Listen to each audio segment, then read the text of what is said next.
What's going on, guys? It's Fight Season MMA, and today I want to make a video talking about why I believe Ilia Topuria is going to be incredibly hard to beat by any single featherweight currently inside the organization, and that the only way I do believe that Ilia Topuria will lose his undefeated streak is if he goes up to the lightweight division and challenges someone there like an Islam Makhachev, a Charles Oliveira, someone elite in that category. Ilia Topuria is one of the most well-rounded fighters that the UFC has ever seen, in my opinion. He has a great Greco-Roman wrestling game, as well as one of the cleanest boxing styles the UFC has currently. He is the gold standard for the best boxer inside the organization. He has great power punching, he has great technique, and is absolutely precision, pinpoint perfect with every single shot he throws. And I kind of just want to talk about today of why his style is absolutely so effective in the UFC currently. But first, prior to us jumping into the video, please leave a like, comment, and subscribe if you guys enjoy the UFC content. And while you're down there, please turn on the post notifications just so you guys are updated with the most recent MMA content as it comes to you daily. But without further ado, let's jump right into the video on why Ilia Topuria inside that featherweight division is going to be so hard to beat. So Ilia Topuria is coming up here at UFC 308 against Max Holloway, and I actually made a video of why Max Holloway could possibly even beat Ilia Topuria and of why I think that there is a good chance that he does, considering that stylistically, matchup for matchup, Max Holloway has the best style in the featherweight division by far to beat someone like Ilia Topuria. Now, that does not mean that he is going to win.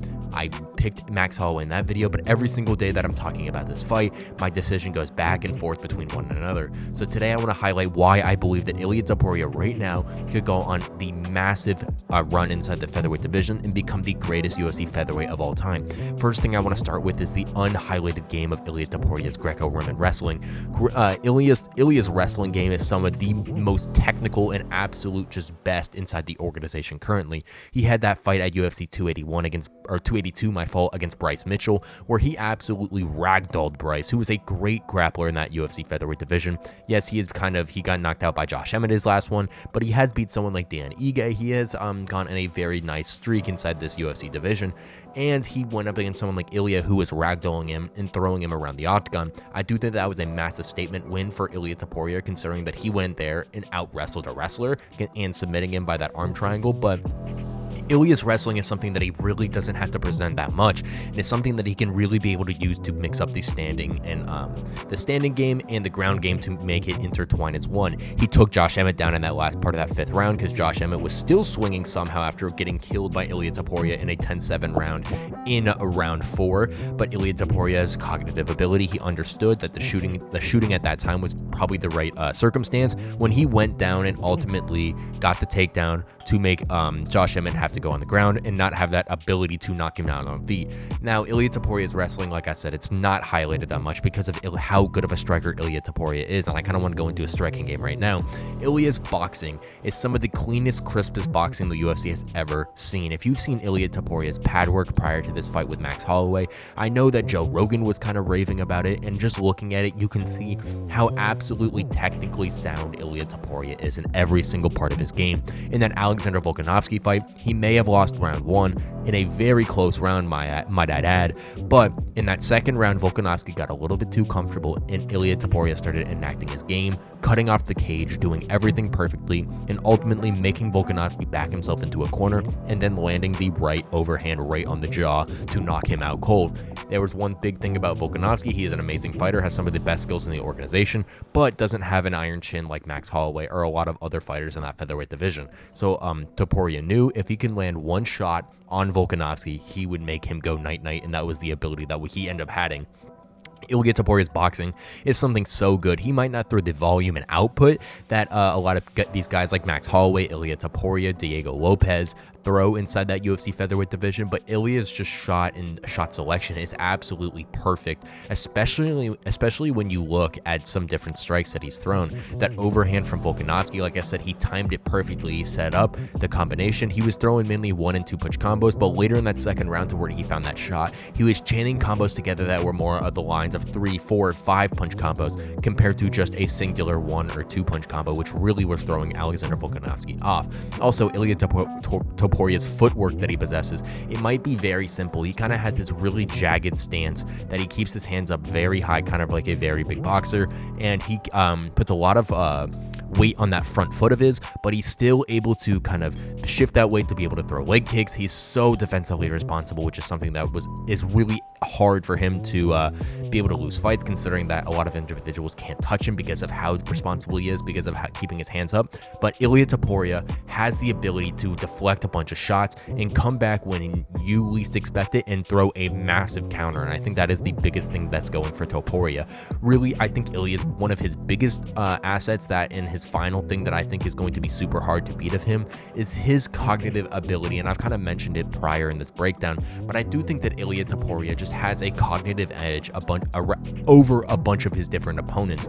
He just understands the timing, his technique, his perfection every single time he steps in the octagon, and he understands that he is one of the best mixed martial artists in the world currently. And in the UFC organization, there is not that many more mixed martial artists than Ilia Topuria. I know Dricus Du Plessis, we've said, is a mixed martial artist with his grappling and his striking ability, but Ilia is genuinely world-class in both of those. He kind of reminds me of a smaller Islam Makhachev, but now their styles are a lot different, but the fact that they are both just so good on the ground and so good at striking creates such a massive problem when you go up and face him, because the other way is you really can't go out there and finish Ilia Topuria in a different standpoint. You can't finish him because he's got an amazing chin. You can't outstrike him because he's always defensively responsible. If you get too reckless, he's gonna knock you out. If you're winning on the feet, he's gonna take you to the ground. Ilia Topuria always has an answer inside the octagon, and that is something that really allows him to push the pace and push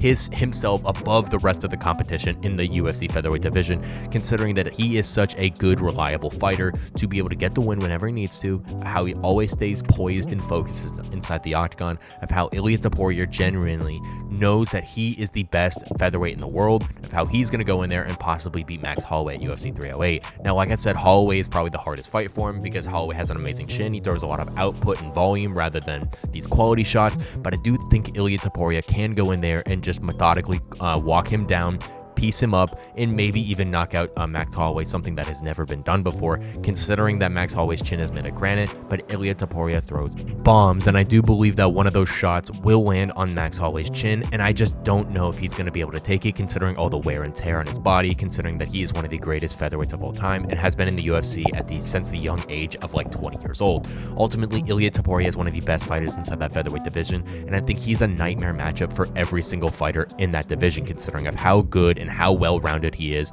not only on the ground, on the feet, his IQ being amazing. He's got an amazing chin. There's really no bad thing that I could say about Ilia Topuria's game.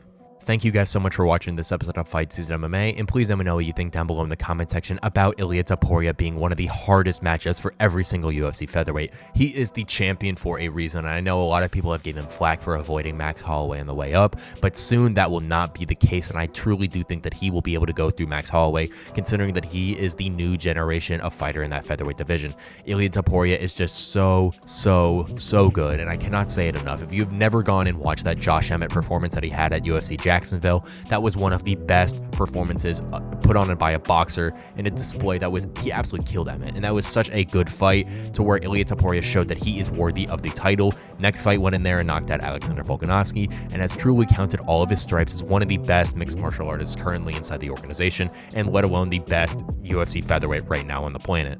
Everything is in Ilia's word right now, and I truly think that he can become one of the best featherweights to ever do it inside the UFC organization. Thank you guys so much for watching this episode of Fight Season MMA, and please leave a like, comment, and subscribe if you guys enjoy the UFC content, and while you're down there, please turn on the post notifications just so you guys are always notified when UFC content releases. But without further ado, thank you guys so much for watching, and I will catch you guys very soon with more UFC content and news.